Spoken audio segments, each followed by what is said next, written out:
Hello, everybody, and welcome to the Steve Warnicki Show. Thanks very much for being with us. SteveWarnicki.com is the website. We want to get started today. We've been talking a lot about law enforcement distress syndrome on Facebook, on YouTube, on Twitter, on Instagram, and at SteveWarnicki.com. But today we have a very special guest with us.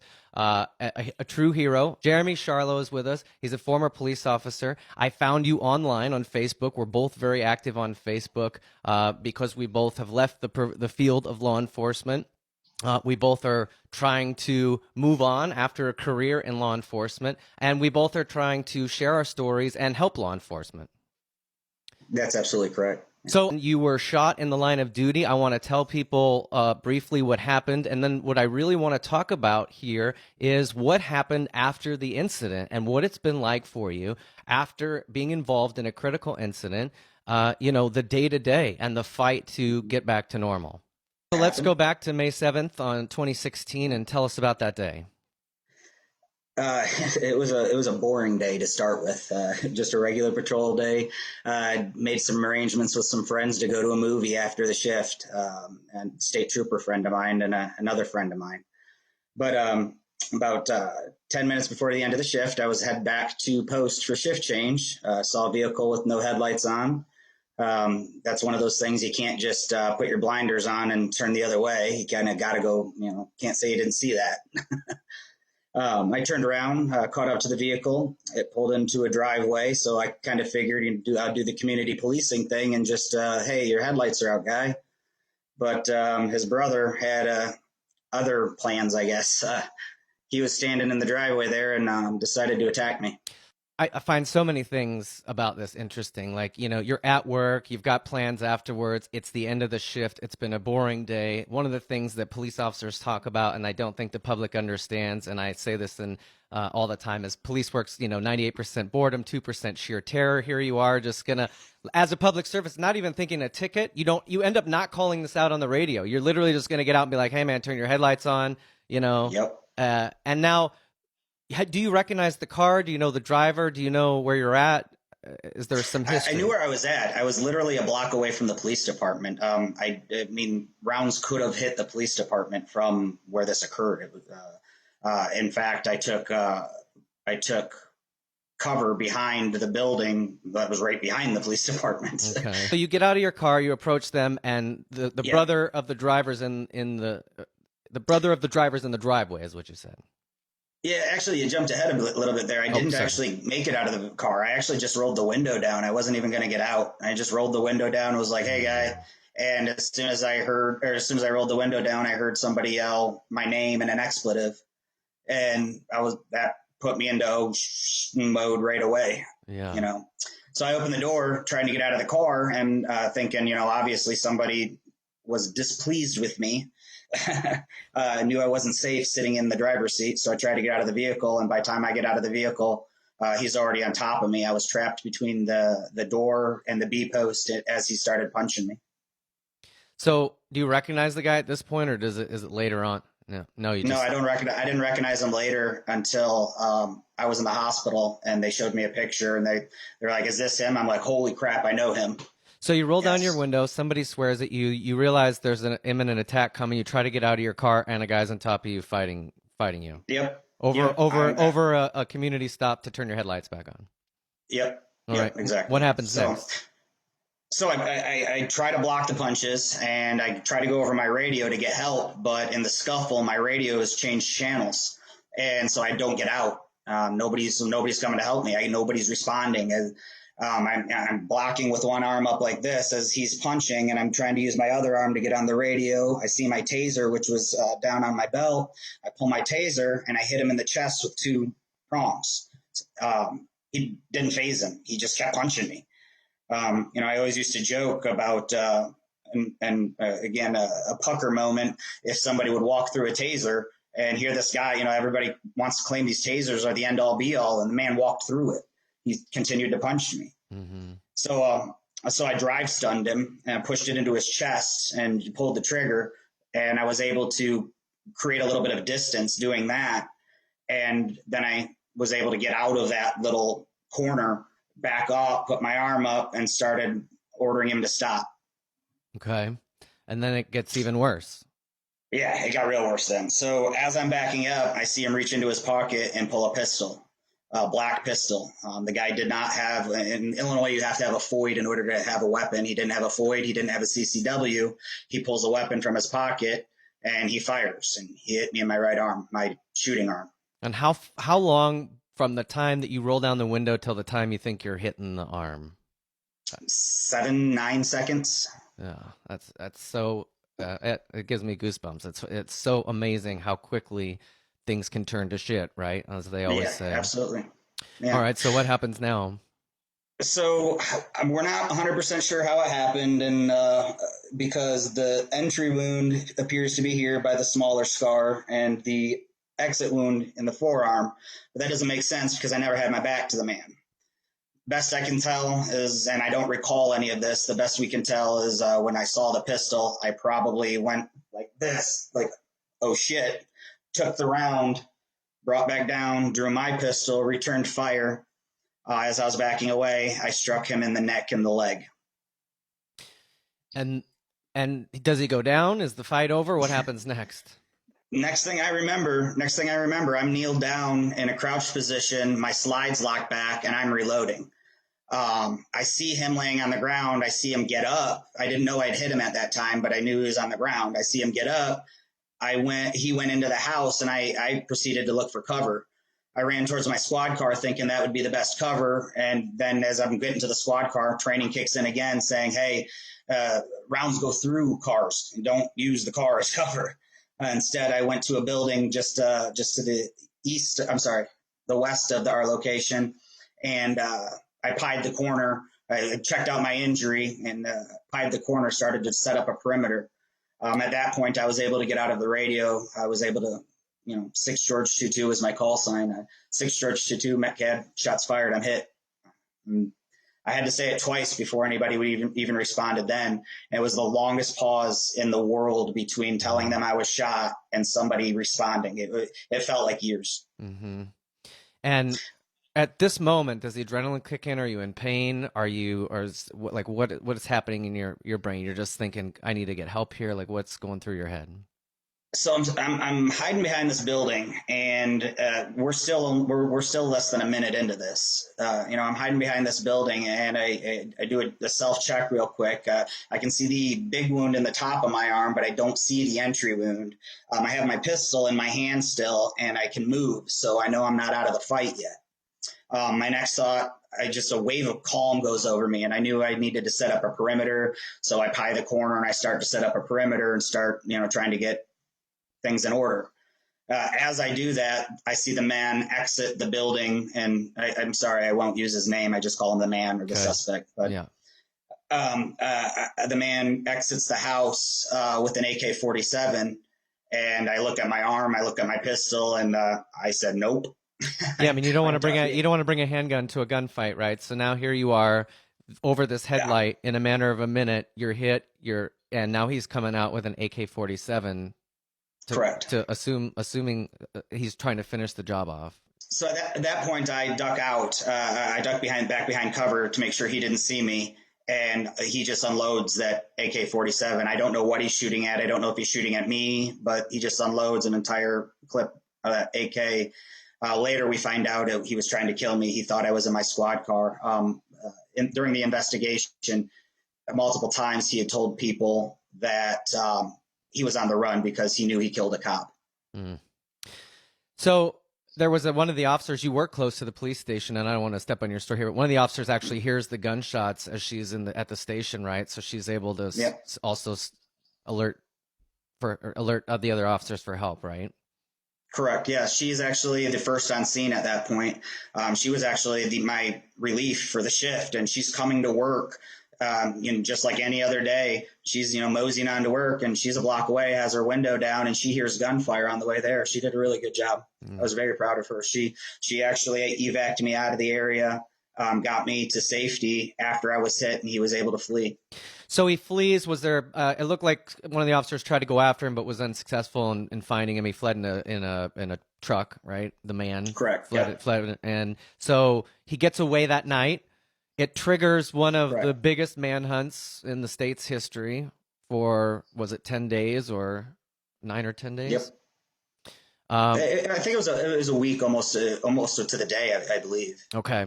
And they do end up I mean, just for closure to the people listening before we move on and talk about the aftermath of this, he ends Mhm. up dying in a cabin while FBI and state police have him surrounded.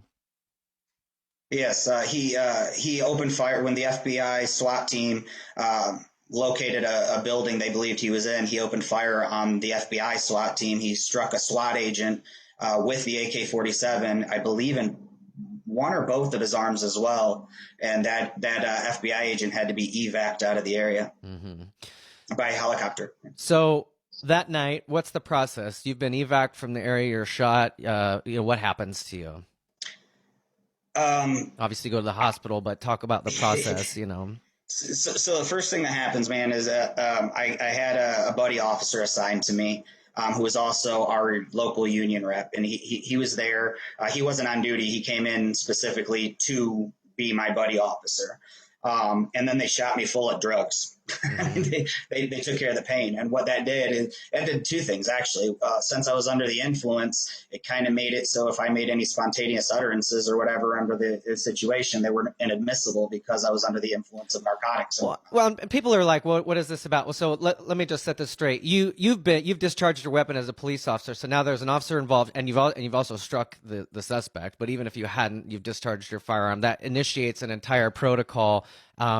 And I've talked about this at great length. I mean, over the course of the next months and years, you're going to have district attorneys and states attorneys, and you're going to have civilian oversight boards and internal affairs. There's so many people that are going to examine this incident, all judging your behavior, that there are certain officer rights and protocols that take place. One of them is to put a union rep or somebody with you, that just to go through that. So that's the meaning of this. Correct. Yeah. So because Correct. at that point you had hit It's a him. criminal investigation. They're investigating me as a potential criminal Yeah, in this and shooting. also he could have very well died from your gunshot wounds. He didn't, but he could have. Which Right. then now you have the police officers use deadly force, and the same protocol would continue, right? So Correct. that's what Right. that's about. So as part of that, I'm at the hospital. I'm being treated. They came and they did an initial interview just for safety. How many rounds did I fire? Which Yeah. direction? That way they can make sure there's no other people hurt.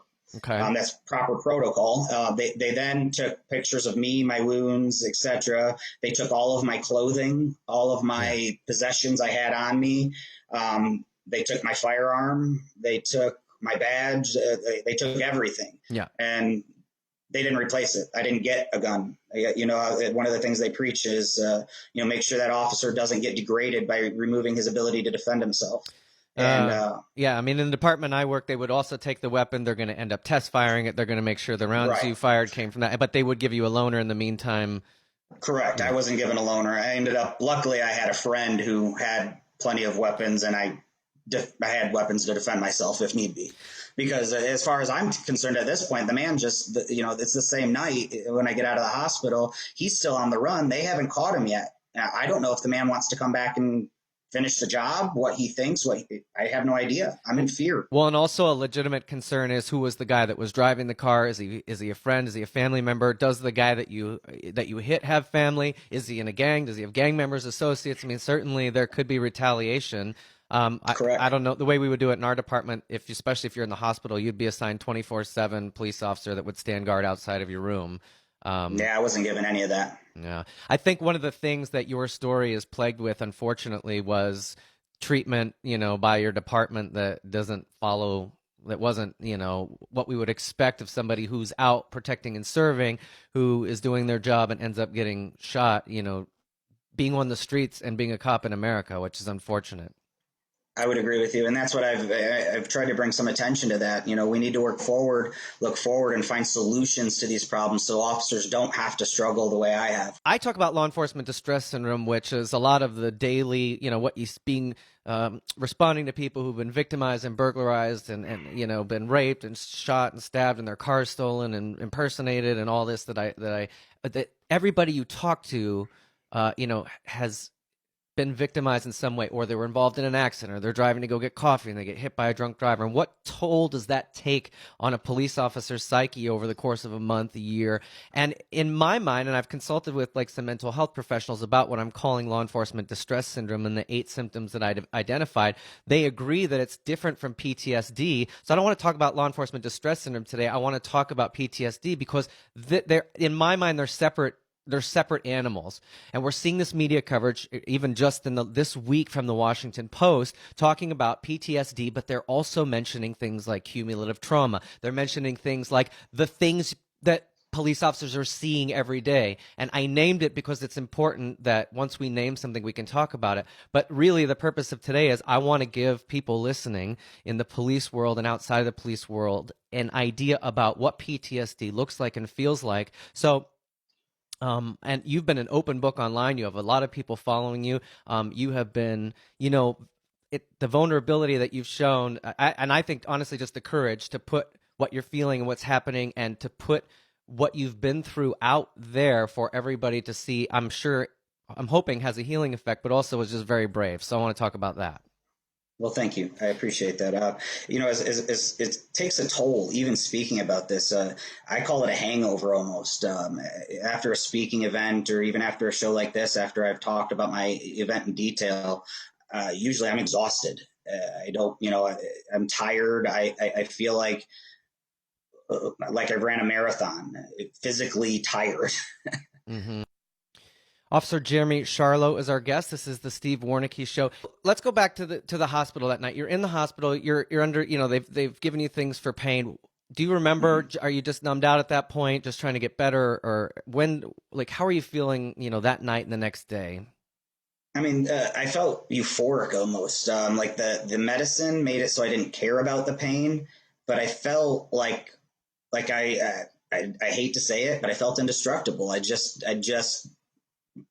I, the way I joked about it at the time, I matrixed the bullets and only caught one of them, like Neo did on the, I joked around about that, and it wasn't until about a week after. So again, protocol says you're supposed to give an officer about 24 to 48 hours to rest before you interview, because it can have a negative effect on memory, etc.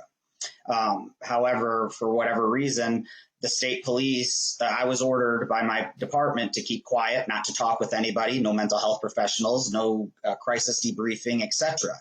I was until until I spoke with the investigators from the state police. That happened to be a week later, the following Friday.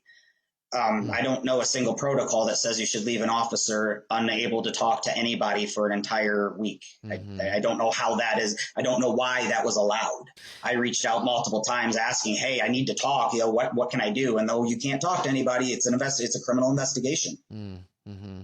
So, well, and what, I mean, first of all, the joking police, that's how we handle what we see every day. Oh, yeah. Is this almost, people would say, dark, crude sense of humor, but that's like how you deal with a lot of this stuff, is to make. And I, by the way, don't think it's weird to feel invincible at all. You just got shot and got in a shootout and you survived. I mean, I think that's a normal thing to be like, holy crap, man, I'm here, and it's right. So yeah, I joke around now. I've had open heart surgery. I've been shot. I've had a few things that should have killed me, and I joke around, and it's actually something I talk to with my psychiatrist and psychologist regularly, and it's this feeling of I can't die, and I know logically that that is not the case. I mean, yeah. But sometimes I have this feeling, and I think that it's associated with one of your symptoms that you talked about, the adrenaline addiction. Mm-hmm. I need that in order to feel alive. Mm-hmm. Mm-hmm. So in that week, are you starting to have problems? Are you having trouble sleeping? Can you eat? What's this week like while you're waiting to talk to the police investigators? Man, the week was 100 miles an hour. The week was 100 miles an hour. I felt euphoric almost. And then, eating, I don't recall eating. I know I did eat because, I did, but I don't recall eating. It's that week is a haze. I don't really recall. I just remember feeling okay. Okay. And then that following Friday, when I came to be interviewed when I came to the police department, again, the backyard of where the shooting occurred. I get there and the chief takes me to see my squad car and what had happened to my squad car. And that's when I see that the rounds went through my MDC, through the steering column, through the back doors, through the driver's seat, and through both sides of the vehicle. I also saw they rammed the car with the truck or my car with his truck. Mm-hmm. I mean, there was absolutely no doubt this man was attempting to murder me. So what symptoms of PTSD did you experience? When did they set in, and when did the darkness come? The darkness came almost immediately after seeing that squad car. The nightmares started instantly, and that really affected my sleep. I ended up going a few weeks without sleep, and when I finally tallied it up, I was getting about 8 hours in a week period, but it was only in 20-minute increments, and it was always woken by a nightmare. So I was avoiding going to sleep. I was drinking to try to mask all those symptoms. And then I started hallucinating. That made me go to the psychiatrist, and the hallucinations, unfortunately, were directly related. I was seeing that man's image and the gun and the muzzle flash, and it was causing me to act out because they were called hypnagogical hallucinations. When your body's asleep, or your body is awake, but your mind is asleep, and you're having a nightmare. It's dangerous because you can act out the nightmares. So based on that, I decided to go get help. And that's when I decided to see a psychologist. I went to my doctor, and got a referral. And I tried to keep it away from the police department because I wanted to come back to work. But after about 5 sessions with the psychologist, it was clear that it was going to take a lot more, and I couldn't afford to pay for my own help. So we ended up going the workman's comp route. Is there a protocol in place where where I worked after a shooting, you're required to talk to the police psychiatrist? So that is there one in place? That was not even. No. They after I started seeing my own psychologist, they sent me to their. They ended up sending me to 5 psychiatrists in the long run to have my psych evaluations completed, and all five that were done through the retirement board and through my attorneys indicated I had PTSD directly from the shooting. However, one workman's comp attorney indicated that I did have PTSD, but it was not due to my shooting. I mean, I know we're here to talk about PTSD, but I mean, I can't let what you just said go by. Honestly, it's sickening and a tragedy that there's workers' comp attorneys involved trying to save the city money, getting a police officer help who's been in a firefight and been shot doing their job. And the fact that you had to sorry, go ahead. They denied my workman's comp claim. They claimed that PTSD was not related to the shooting, and they contested it, which led the police department to fire me and me to go without income for a year, which is why my house is in foreclosure. You did end up getting a retirement. I mean, you had to fight it. Yes. You had to fight it, but you won the case. I did have to fight it, and I did end up winning a retirement. However, due to more events, I ended up having to evacuate Illinois. It's a shit show. I don't know any other way to say it. God, I'm so sorry that, it's like, that's the treatment that you got after being out there doing the job that you were doing. I really am. I'm so sorry that happened to you. Thank you, sir. How long of a road? I mean, this was the incident was back in May of 2016. Yes. I look back over your Facebook post, and it's been quite a transformation. Physically, you're stronger. You're in better shape. Yeah. Yep. Like what techniques did you do to bring yourself through this? Because a lot of this, I mean, you've had mental health counseling, but you've done some things on your own because cops are not quitters, right? We always fight till the end, and we always keep trying. That's one of the things you're taught in the academy, never give up. I think that is drilled into our heads. I think clearly it was drilled into your head because you fought through some nasty stuff. You're in good shape. So talk about what you've been doing that's helped you. Well, the number one thing I did is I made a choice, and a lot of cops don't think of it. A lot of people don't think of it this way, but it's a choice. Do I want to live in this constant fear, misery, in this cloud of negativity, or do I want to be happy and have a chance at enjoying what whatever life I have left.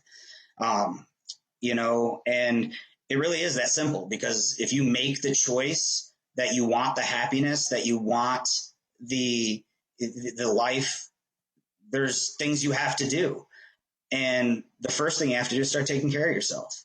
And what does that mean? That means physically, it means emotionally, it means nutritionally, it means you got to build up your defenses so you can push forward. And my mental health was absolutely helped by working out. I spend about an hour a day in the gym every day. And, sometimes it's running, sometimes it's lifting. At this point, I think I've lost, I'm down about 180 now. So I was at 226. Wow. So yeah, I've lost quite a bit of weight there. My partner with the Relearning to Live website, she's been really helpful. She's the one who put my exercises together, and her name's Jessica Shade. She's just done a great job with the exercising, and she's the one who really taught me that exercise can lead to a better mental state. Officer Jeremy Charlo is our guest. This is the Steve Warnicke Show. Jeremy, you touched on something there. It's a choice, and there's that.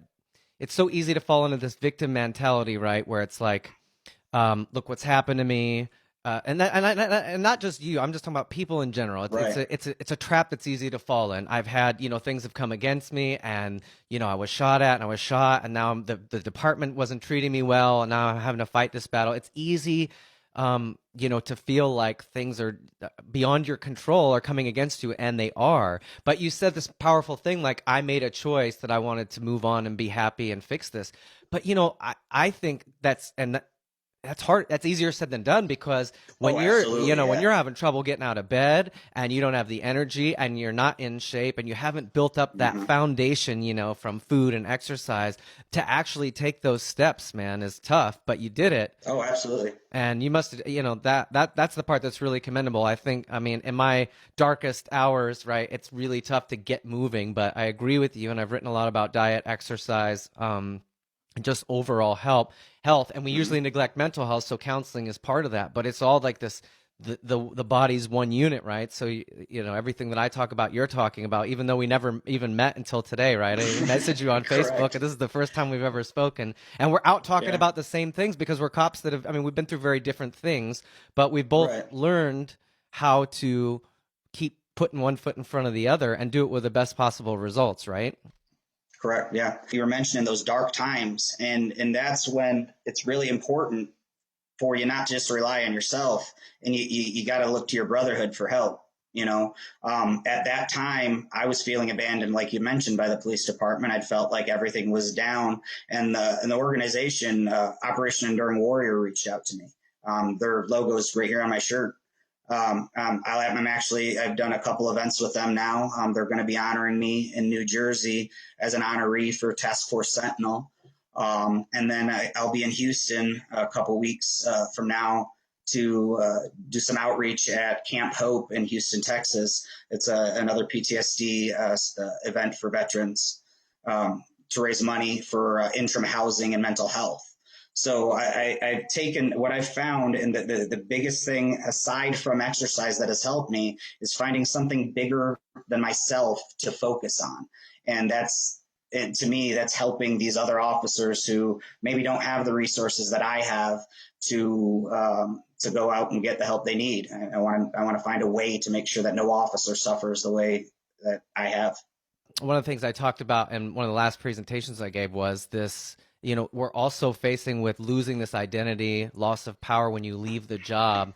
And it's a difficult transition, especially in law enforcement, where it becomes, your vocation becomes just such a big part of you that to leave that behind is difficult to move on from. It's difficult to adapt to civilian life, I think.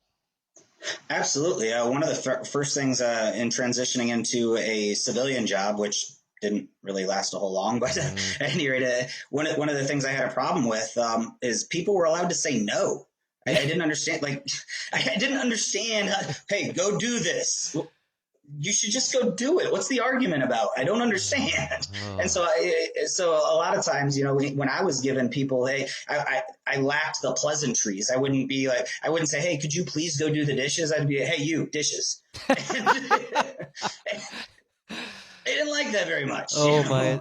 You know, I talk about hypervigilance, which is a symptom I've identified in law enforcement distress syndrome, and that's one of the overlap things that occurs with PTSD. Hypervigilance is a symptom of post-traumatic stress disorder, and one that, you know, I think can, when you're trying to exercise and eat right and have the energy to get better, wasting energy being overly vigilant with the belief that if you're not on guard 24/7, 365, even at home, it's counterproductive because you're spending energy you need to get better, you know, in the sense that it's not helping you. I mean, obviously we talk about reasonable precautions, like let's not walk down an alley in New Orleans at 2 a.m., you know, like we're going to get mugged. But I'm talking about when vigilance becomes hypervigilance, and when it also permeates its way into your home and your private life and those things.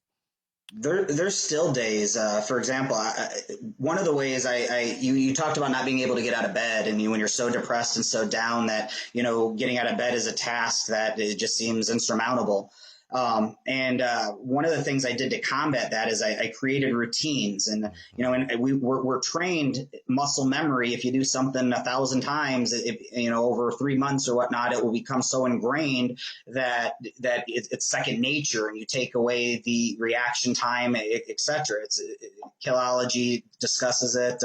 Lieutenant Colonel Dave Grossman discusses it. It's a concept that I believe I took and I translated it to my civilian life. I created these routines, and I've done them so many times now that laying in bed is not an option anymore, because now it feels out of the ordinary because it's not in my routine. Can you have an example? So the current routine, I get up every morning about 6:30, 7 o'clock, to the gym by 8. I work out usually about an hour to an hour and a half.